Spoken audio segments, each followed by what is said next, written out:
Everyone, यदि आप भी बिहार बोर्ड के 10वीं के छात्र हैं और आप भी इंग्लिश का एग्जाम पेपर देने जा रहे हैं तो इस वीडियो को शुरू से लेकर अंत तक जरूर देखिएगा।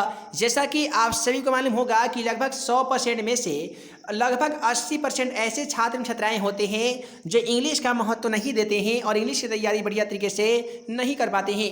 तो फाइनली आज की इस वीडियो में हम आप सभी को बताने जा रहे हैं कि बिना पढ़े हुए आप इंग्लिश यानी अंग्रेजी के एग्जाम पेपर में कैसे 90+ मार्क्स ला सकते हैं। वह कौन कौन ऐसा टिप्स है जिसको जानकर बिना पढ़े हुए आप 10वीं कक्षा के इंग्लिश में अच्छे खासे नंबर ला सकते हैं। तो जैसा कि आप सभी को तो मालूम होगा कि 10वीं कक्षा के इंग्लिश का एग्जाम पेपर में भी 1 से लेकर 100 तक के ऑब्जेक्टिव सवाल पूछा जाएगा, जिनमें से केवल 50 ऑब्जेक्टिव क्वेश्चनों का आंसर ही आप सभी को OMR शीट में रंगना होगा। सो दोस्तों, अभी आप देख पा रहे हैं मेरे पास एक 10वीं कक्षा का इंग्लिश का एग्जाम पेपर है जिसमें बताया गया है कि क्वेश्चन 1 से लेकर 60 तक के जितने भी सवाल पूछे जाएंगे वे सभी के सभी क्वेश्चन 10वीं कक्षा के इंग्लिश के बुक यानी आपके पाठ्य पुस्तक पर आधारित होंगे और 60 से लेकर जो 100 तक का जो 40 ऑब्जेक्टिव सवाल पूछा जाएगा वो सभी के सभी व्याकरण खंड यानी ग्रामर सेक्शन से पूछा जाएगा। अब देखिए यहाँ पे आपसे ऑब्जेक्टिव जो सवाल पूछे जाएंगे बुक पे आधारित वो काफ़ी ही ज़्यादा सिंपल रहते हैं। आपको बहुत सारे ऐसे पोएम दिए जाएंगे, बहुत ऐसे कविता होंगे जिनका 1-2 लाइन दे दिया जाएगा। अब पूछा जाएगा कि यह कविता किस पार्ट से लिया गया है ना जी। उसके बाद में गीलू वाले पार्ट को तो पढ़ ही लीजिएगा। गीलू वाला जो चैप्टर है इससे बहुत ही ज़्यादा क्वेश्चन आपके 10वीं कक्षा के एग्जाम में पूछे जाते हैं। उसके बाद में क्या कीजिए कि जितने भी लेखक के द्वारा कौन कौन ऐसे पाठ है जो रचित किया गया है, रचना किया गया है, इसे भी याद कर लीजिएगा। उसके बाद में चलिए हम लोग देखते हैं कि 60 नंबर के बाद में कौन कौन ऐसे क्वेश्चन पूछे जाएंगे जो आप सभी आसान तरीके से उसका आंसर फिलअप कर सकते हैं। देखिए 10वीं कक्षा से पहले भी आप सभी कहीं पे कोचिंग या स्कूल पढ़ते होंगे तो आप सभी ग्रामर खंड से ग्रामर से पूछे जाने वाले तमाम क्वेश्चनों का आंसर आप आसान तरीके से करने का तरीका जान चुके होंगे। आप सभी तो वॉइस पढ़े होंगे, जैसे दिया गया है बाई हुम वाज आई पेंटेड, इसे आपको वॉइस में चेंज करना है, एक्टिव वॉइस में चेंज करना है। तो जितने भी यहाँ से क्वेश्चन दिए जाएंगे 61 से लेकर 66 तक का वो सभी के सभी क्वेश्चन वॉइस से होगा, एक्टिव वॉइस, तो दूसरा हो जाएगा पैसिव वॉइस से। उसके बाद में जो भी यहाँ से क्वेश्चन दिया जाएगा कहेगा कि choose the correct option of the following, दिए गए नीचे प्रश्नों का सही ऑप्शन से क्वेश्चनों का सॉल्व करना है। उसके बाद में आपका जो भी क्वेश्चन आएगा लगभग 4 से 6 क्वेश्चन नाइग्रेशन से दिया जाएगा।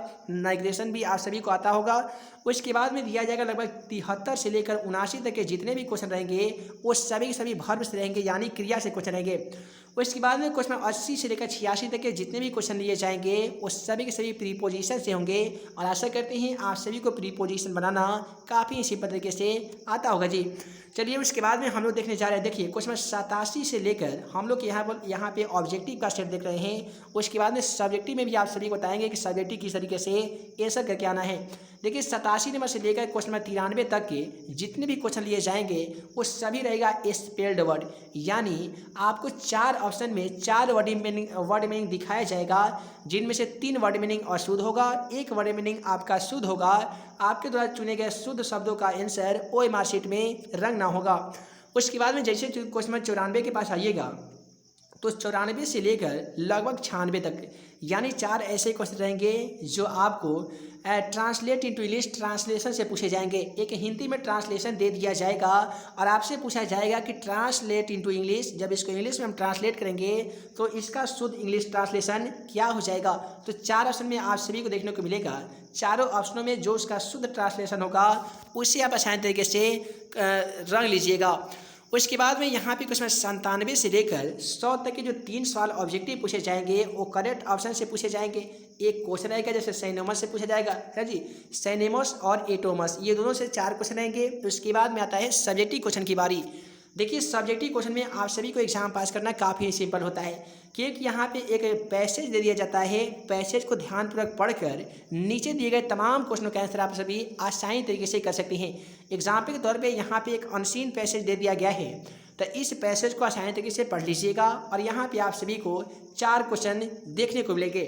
और 4 क्वेश्चन देखने से पहले यहाँ पे देखिए 4 जो क्वेश्चन हैं इस सभी के सभी क्वेश्चन, एक क्वेश्चन आपका 1 नंबर का रहेगा और 3 क्वेश्चन आपका 2-2 नंबर का रहेगा। तो कितना होगा, 3 दूनी 6 हो जाएगा, यानी ये 7 नंबर का पहला पैसेज रहेगा।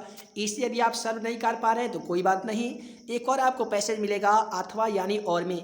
ये आपका बहुत ही छोटा सा पैसेज दिया जाता है और इस छोटे से पैसेज से ही आपको पूरे 4 सवाल पूछ लिए जाते हैं। ये 4 सवाल ही पूरे 7 नंबर के रहते हैं। तो आप चाहे तो पहले वाले पैसेज को बना लीजिए या आप दूसरे वाले पैसेज को बना लीजिए, आपका 7 नंबर कोई नहीं रख सकता है। उसके बाद में एक और यहाँ पे पैसेज पूछ लिया जाता है। यहाँ पे भी कहता है कि read the following passage carefully and answer the question that flow, यानी नीचे लिखे तमाम क्वेश्चनों के आंसर दीजिए। कब? तो दिए गए पैसेज को ध्यानपूर्वक पढ़ने के बाद ही। तो इस पैसेज को भी पढ़ लीजिएगा। अगर आपको इस क्वेश्चन को बनाने में यदि आसानी तरीके से आसानी होती है तो क्या कीजिए, दूसरा वाला को नहीं बनाइए, पहले वाला को अगर नहीं बना पा रहे हैं तो दूसरा वाला को बना लीजिए। अब यहाँ पर रही एक बहुत ही मज़े की बात, बहुत सारे ऐसे छात्र छात्राएँ कहते हैं कि सर हम पैसेज को तो पढ़ लेते हैं लेकिन उसका आंसर हम नहीं कर पाते हैं। तो उनका मेन रीज़न ये होता है कि इसमें 2 तरीके से पैसेज दिए जाते हैं। एक पैसेज का आंसर उसमें लाइन बाय लाइन आपको दे दिया जाता है, लाइन बाय लाइन आप खोज के लिख सकते हैं, और दूसरा पैसेज का जो आंसर है वो आपको पैसेज में नहीं देखने को मिलते हैं। वो आधार पे आपको आधारित क्वेश्चन रहेंगे, पैसेज के आधार पर आपको क्वेश्चनों का आंसर लिखने पड़ते हैं। तो जो आपका पैसेज में आंसर छिपा रहता है उसी को केवल आपको आंसर करना है, बाकी के पैसेज को छोड़ सकते हैं। उसके बाद में यहाँ पे दिया गया है कि read the poem carefully and answer the question that flow. यहाँ पे एक पोएम दिया जाएगा। देखिए आपके पाठ्य पुस्तक से कविता लिया गया है। इस कविता को ध्यानपूर्वक पढ़ लीजिएगा। उसके बाद में आपसे 3 सवाल पूछे जाएंगे पूरे 5 नंबर का। तीनों सवालों का यदि आप आंसर दे देते हैं तो आपको पूरे 5 नंबर दे दिए जाएंगे। और ये जो 3 क्वेश्चन रहेंगे ये कविता से संबंधित होंगे। कविता पढ़ने के बाद ही आप सभी को तीनों क्वेश्चन का आंसर करना होगा।